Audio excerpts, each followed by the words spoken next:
Você está assistindo esse vídeo agora porque existe algo no fundo da sua mente te incomodando. Uma tarefa importante que você sabe que precisa fazer, mas sempre que pensa nela, seu cérebro cria desculpas para adiar.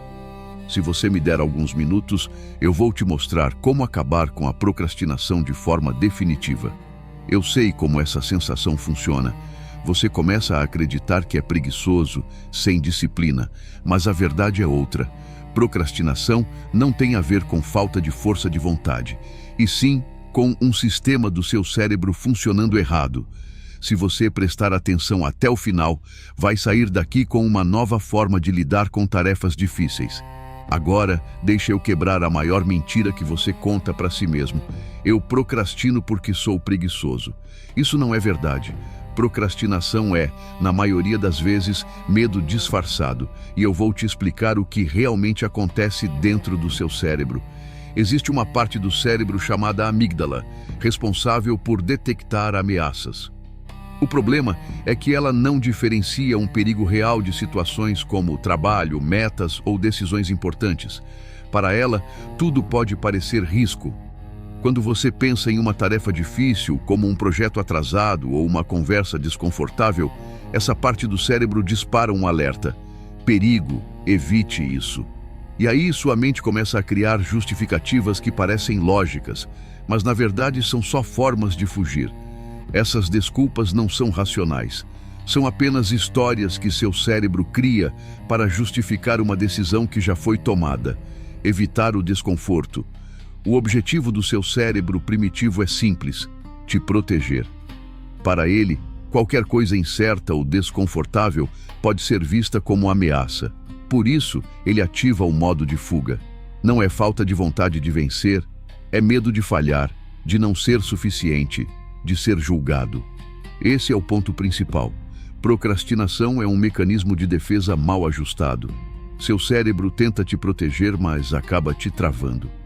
A boa notícia é que existe uma forma de reprogramar esse sistema, e é isso que você vai aprender agora. Motivação não é aquele papo superficial que todo mundo repete sobre prazer ou simples força de vontade. A dopamina é uma motivação direcionada. É o combustível que empurra você em direção a um objetivo, mesmo quando existe resistência interna. Dentro do seu cérebro existem dois tipos de dopamina atuando. A dopamina fásica, que são picos intensos que te levam a agir por impulso, como abrir um vídeo aleatório quando deveria estar focado, ou quebrar hábitos como dieta, consumo de álcool e coisas do tipo. A dopamina tônica é o fluxo contínuo que sustenta seu foco do começo ao fim de uma tarefa. É ela que te mantém lendo um livro concentrado, sem se distrair facilmente. O problema de quem procrastina é claro: a dopamina fásica domina a tônica. É como se você tivesse uma fonte constante de motivação, mas alguém interrompesse esse fluxo repetidamente para atividades mais prazerosas e imediatas. Mas você pode escolher qual circuito manter ativo. A primeira ferramenta para isso é tão simples que parece óbvia, mas aplicada corretamente muda tudo. Quero que você pare por um instante e pense na tarefa que você vem evitando. Agora responda com sinceridade. Qual é o medo escondido por trás disso? Medo de não ser suficiente? Medo de perceber que não é tão capaz quanto imaginava? Medo de começar e não terminar? Ou medo do julgamento alheio? Identifique esse medo e escreva ele no papel. E não é por acaso que eu disse escrever. Quando você coloca no papel, ativa áreas diferentes do cérebro, conectando o córtex motor ao sistema límbico. Isso tira o medo do campo abstrato da sua mente e transforma em algo concreto, algo que você pode encarar diretamente. Mas por que isso funciona? Porque medos não definidos são como sombras gigantes que mantêm você em alerta constante. É como um alarme silencioso tocando o tempo todo na sua mente. Quando você identifica e externaliza esse medo, você transfere o controle do emocional para o racional, do sistema automático para o consciente. Mas reconhecer o medo é apenas o primeiro passo para eliminar a procrastinação. Agora, eu vou te mostrar algo que contraria tudo o que você aprendeu sobre motivação. Aprender a temer a coisa certa. A maioria das pessoas teme agir. Eu vou te ensinar a temer não agir. Feche os olhos por um momento e imagine isso comigo. Daqui a 6 meses, você não fez nada sobre aquilo que hoje está evitando. Como você se sente? Quantas oportunidades ficaram para trás? Que versão sua deixou de existir por falta de ação? Agora avance 3 anos. Mesma situação, mesma procrastinação, mesmos medos. Como está a sua vida? Essa visualização não serve para te assustar, mas para reprogramar suas decisões. Seu cérebro precisa entender uma verdade essencial. O maior risco não é tentar e falhar, é nunca tentar e viver preso no "e se". Seu cérebro é péssimo em calcular consequências futuras, porque foi moldado para evitar dor imediata, ignorando o peso do arrependimento a longo prazo. Quando você passa a temer mais a inação do que a ação, algo poderoso acontece. Procrastinar se torna mais doloroso do que agir.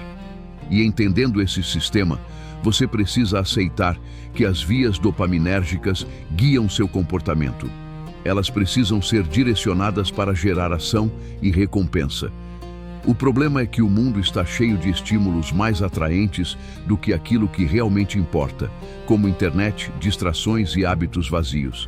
Por isso, sair da procrastinação exige cortar esses desvios e reconhecer quando você está fugindo do que precisa ser feito.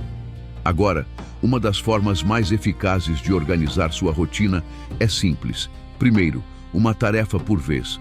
Escolha apenas uma tarefa difícil para o dia, não uma lista inteira. Seu cérebro não sustenta foco profundo em múltiplos objetivos ao mesmo tempo. Segundo, crie um prazo menor do que o necessário. Se acha que precisa de 4 horas, use 3. Isso ativa a pressão produtiva. Terceiro, defina sua recompensa antes de começar.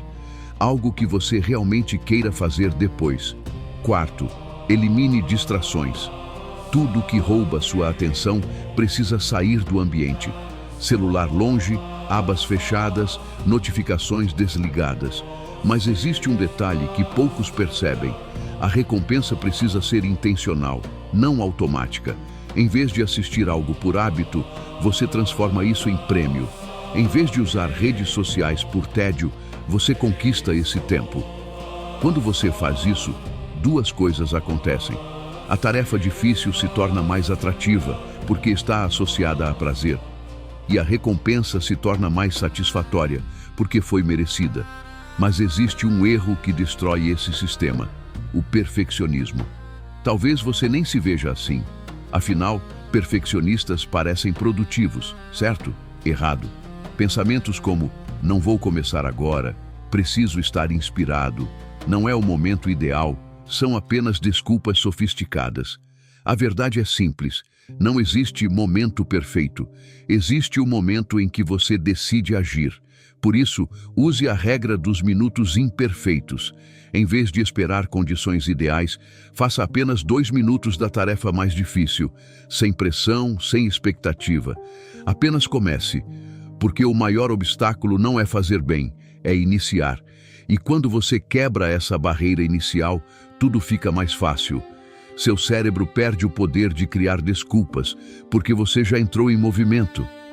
E por fim, a pergunta mais importante: o que realmente te faz levantar todos os dias, mesmo sem motivação, sem reconhecimento, sem aplausos? Todo mundo tem um motivo profundo. Aquilo que sustenta você quando nada mais sustenta. Pode ser não decepcionar pessoas que você ama, provar para quem duvidou que estava errado, construir a vida que seus pais nunca tiveram, não viver carregando a dúvida: e se eu tivesse tentado? Essa motivação não é sobre positividade ou inspiração, é sobre encontrar algo real dentro de você, mesmo quando tudo parece difícil. Eu não quero chegar aos 60 anos com o peso de não ter buscado a minha melhor versão. E você, qual é a sua? Quando você conecta suas ações do dia a dia com uma motivação verdadeira, profunda, a procrastinação deixa de existir. Ela vira uma forma de trair a si mesmo. Resumindo tudo o que vimos hoje, procrastinação não é fraqueza, e sim algo que pode ser ajustado. Com pequenas mudanças diárias, você começa a perceber uma transformação real na sua rotina e no seu comportamento. Meu desafio é simples: escolha apenas uma ferramenta que eu mostrei e aplique nas próximas 24 horas. Não tente fazer tudo, comece com uma. E se esse vídeo te fez enxergar a procrastinação de outra forma, compartilhe com alguém que também precisa disso. Nos vemos no próximo vídeo.